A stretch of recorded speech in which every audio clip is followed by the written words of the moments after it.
Hey everybody, and welcome to my how-to on how to install a door. A lot of people asked after seeing the Tiburon door how to install it, so I just want to do a really quick video here on how to do that, and these are the tools you need. The most important one is just your door installation jig, and this one's from Milwaukee. I like this one because it comes with the 2 hole saws you need, the 2 1/8 inch and then the 1 inch. The other thing you need is a good hammer. You need a nice sharp chisel. For this we're using 3-inch hinges, and you just need a screwdriver. This is a Phillips head on all these, and then a pilot drill bit. We're just installing a simple hall and closet quick set doorknob, no lock on it, and then of course the router. This is using a straight router bit on it, and that's what we're going to make all our mortises with. Now, always dry fit the door. When we put this one in, we noticed the floor was slanted, which we knew was going to happen. So then we had to go about cutting the bottom of the door, and that's a really stressful thing when you're cutting a finished door. It's really hard to keep a straight edge. In this case, I happen to have a Makita plunge saw, which is perfect because it comes with a guide track. I had to reset that there because it didn't plunge deep enough. But if you don't have access to a plunge saw, what I'm going to recommend you do is just do a little research and find out on YouTube or wherever your resources are how to make a saw guide from your saw. And you can make a saw guide for any saw out there. It's just a piece of Luan and then a straight 1x3 pine board. And the only other thing you got to do is you have to have a very fine saw blade, and just get yourself a new saw blade. That'll make all the difference in the world. But this saw it has its own metal track. It's meant specifically for this. It's got a dust collection system, which is just great when you're making your cuts inside. As you can see, we're in the inside bathroom up here. Once this was cut, well, then now it was time to turn it on its side.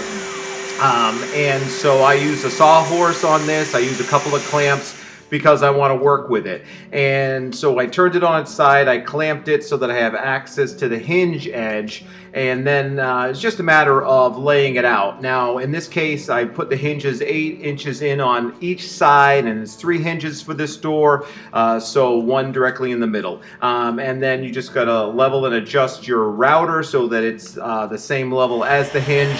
And then this is just a video of me going about and doing that route. Now I just went a little bit darker, used a Sharpie to darken that line so it shows up better on the video.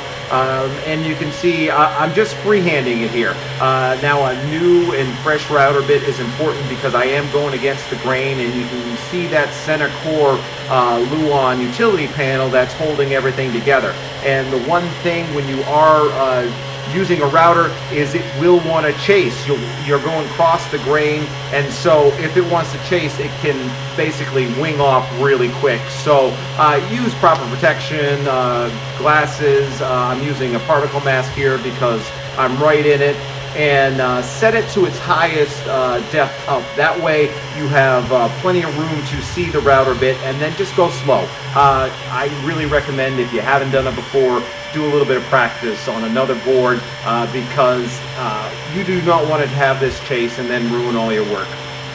So then once that's done, then it's just a matter of fitting in the hinge. And the hinges fit in pretty well. And this is where that pilot bit really comes in. We are dealing with multiple layers sandwiched in this door.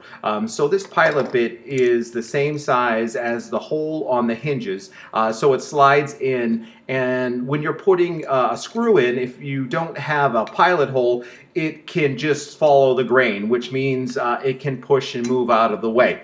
But when you have a pilot, well, then the screw wants to follow exactly in. And this is just quick and easy. It's definitely worth the money to get a pilot bit, particularly if you're doing multiple hinges, and we're going to use it on the latches, and we're going to use it on the door once we install that. And then that was it. We get that in there, we grab the screws, and that's the other trick, is you want to make sure that the pilot drill bit that's in there is smaller than the diameter of the screw so that you've got plenty of meat. And then you can go ahead and you can put your screws in. And don't over tighten them. You don't want to do that. If you go a little too tight, it can strip the wood back out. So you can hear on this impact driver, I'm really not drilling them in to the point where it's actually causing the click. And we can tighten them up later if we want, but if you over tighten, you're never going to be able to untighten it. Once this is done, I went ahead and did all the rest of the hinges, and again 8 inches in on each side, and then 1 dead center. That was the spacing I used. And once this was all set, then it was time to go and put it up against the door. Now I'm using 3 hinges on here because it is a light duty door. Now the trick to getting it in place is to use a shim so that you can measure out your distance around the door, and we're just doing top to bottom right now. The shim lifts it up and it allows me to have a variable height with it. And I'm only going to do 1 screw on the top and then 1 screw on the bottom right now. And that's important, and I'll explain why in a minute. That pilot bit, it's important now to come in again because we are drilling into the molding, or exactly where the transition of the molding goes, and the trim board on the inside. So we're going to put that 1 screw in. Just kind of adjusting it. We've kind of got a pivot point because the screw's in on the very top here. Now it's time to test it. And you want about 1/8 of an inch around each side. Now, when I closed this door and I took a look at it, well, I didn't have that 1/8 of an inch because we had the angle on the floor, and even though I did cut it, it wanted to lift up. I did have the height above, but I didn't have it below. So I can lift this hinge up, and that's really why it was important to just put 1 screw. If I piloted all the screws in, well, if you have 2 holes and you're trying to make them right next to each other, the screw, when you put it in, you're not going to sure what path it wants to take. So now that those 2 screws are out and we did a little test, now we're going to lift it up. So I'm just going to push the shim in, and that's going to give me about a 1/16 of an inch, 1/16 between somewhere a 1/16 and an 1/8. And now I'm going to use my pilot bit, and I'm going to pilot a new hole. In this case, in the middle, not the top. And the reason I'm going to do that is, as I mentioned before, when you're drilling 2 holes side by side, it makes it really difficult for that screw, or just to know which way the screw is going to go. And putting 1 screw in now and then going to the top, so we're going to use this screw as a pivot, and then when we go into the top, we're going to put in a new screw hole up here, and now the door can actually pivot up. So I'm using the hinge, and the hinge does have an outside edge to it, and I'm lining that up. So here I'm just putting the hole on the bottom where before it was on the top, and then I'm going to put my screw in again, and well, once I put this in, and then it's just a matter of closing the door and making sure everything lines up. So about 1/8 of an inch all around, and you do that for expansion. You don't want to go any tighter, and the door should close. Now it's not going to close all the way. I'm just checking the top and the bottom because I need to mortise this hinge into the frame. So now that I'm happy with the top and the bottom, well, I'm going to go ahead and I'm going to draw where my mortise line is going to be. And so this is the same trick we did when we put it in the door. This case we're going in the frame, and you can see how close the outside molding is from the inside molding. So you're going right across that transition point there. Now I don't go ahead and I don't show the entire routing process of this. You've already seen that, so we're just going to do a quick skip. We did all the routing. And now when I put the door in, that should be enough so that I got my 1/8 of an inch clearance on the latch side. So back to it again, we're going to put our shim in, and then we're going to go and we're going to do all our piloting bits in there. Now we're going to also repilot that top bit. And in doing so, once the 2 are in, then that's going to hold the hinge in place, and that's really what you want, because even if the screw wants to find its own path, it's still going to be bound, and the 2 screws on the bottom, which are the correct height, are not going to allow it to move.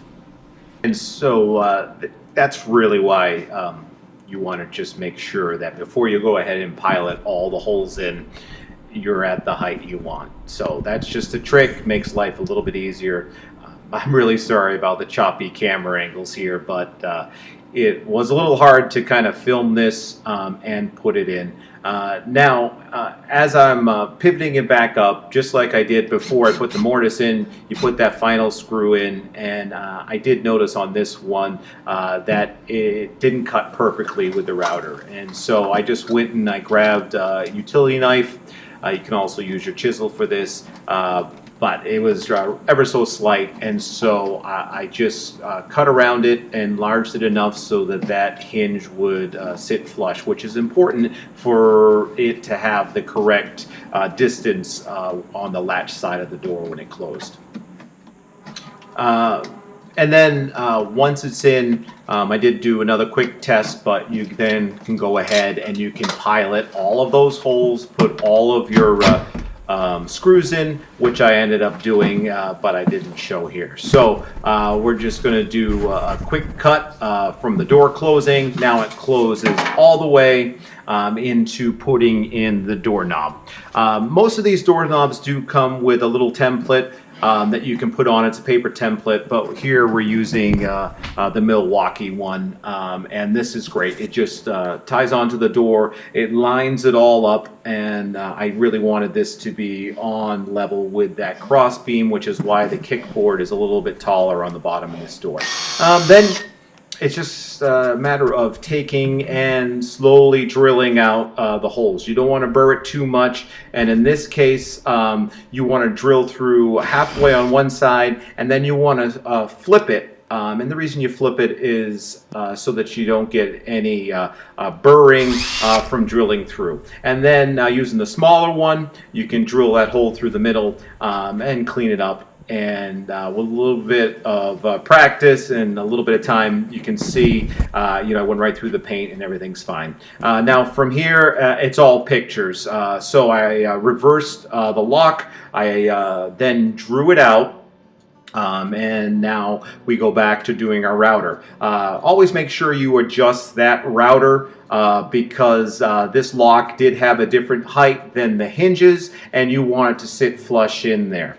So then once I adjusted it, I went and gently routed it all out, and we're really close to the outside, so it takes quite a bit of a hand to do that. And then I dry fitted the lock in there. I made sure that the handle, it slid through. I had enough clearance, and then I put the whole thing together. Follow the instructions in the box. They do a great job on telling you how to install the door. And now that the doorknob is installed, well, we're going to now install the catch, which is a little bit trickier. So I just put a piece of tape here so that I can mark where the latch is crossing the molding. And the tape, well, it just keeps it nice and clean. So I mark it top and bottom, and then I take my catch, and the little metal catch that goes in there, and I'm going to line that up so that it's centered between those two marks I put in. Then it's the same thing. You turn it backwards. You're going to mark the outside of it, and you got to remember that the latch section itself does hang over. Now I went ahead and I did route this out, and it's not shown in this video, but I took my router again and I adjusted it to the depth, and then I routed it out. And then once it was routed out, I went back and I put the latch in upside down. I drew my circle, which is where the hole goes to catch it. And then that's where we use the 1-inch drill bit again. Well, it's a hole saw, so you had to break it off. You could use a paddle bit, but as I am right between the transition from the molding and the inside trim, I didn't want the paddle bit to wing it off or to just push that. So I like the hole saw. It does a clean cut, and it was just really easy to snap it off. Again, back to the pilot bit. Always pilot your holes, and then once it's piloted, you can go ahead and you can put your screws in, because well, That's the end of this. You just needed to have that depth for the lock once it passes the catch to go all the way in. And then reminder again, don't over tighten these. A lot of people say do it with a Phillips head screwdriver so you don't over tighten them, but just a little practice and you can make sure you don't do it. And then boom, door closes. It's great. Last thing we're going to do here is we're going to put our stops in. Now this is where we grab the offcuts from the tongues on that shiplap. And here I'm piloting them and I'm putting in some white finish nails. Now I would ordinarily use a nail gun in order to do this, but I can't close the door and run the hose through it at the same time, and it's important that you do close the door, and I'm going to show you why. In order to get a nice tight seal on this, you want to put these stops in when the door is closed. That way you can find the perfect lineup between where the door stops when it's actually locked and latched in place. And so I just tap these in, and then once I tap them in and it's holding, well, then you open the door and you've got a little bit more room to bang them in. And this is just rinse and repeat for those side stops. Cut them so they fit underneath, pilot them again because it's a very thin wood, and then bang your nails in.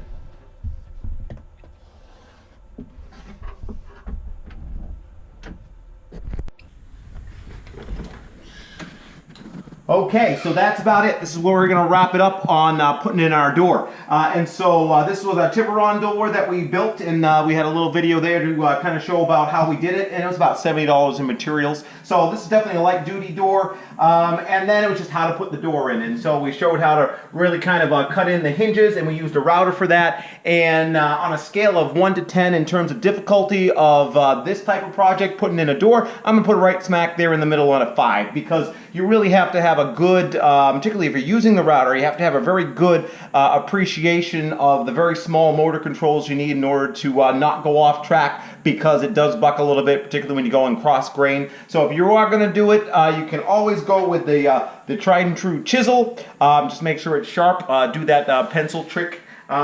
And if the chisel's sharp, then you can certainly do it that way. Otherwise, all those other little tools that I showed you, just the center point drill bit, just go a long way to making this project easy. And yeah, I'm happy with it. It's solid. It's our first door up here in the hallway. So I got 3 more to do before this is done. But since you asked and you wanted to know how to put the doors in, that's pretty much how we do it. So you got any questions? Please leave a comment. If you like these videos, please leave a like. Otherwise, we'll see you all next time.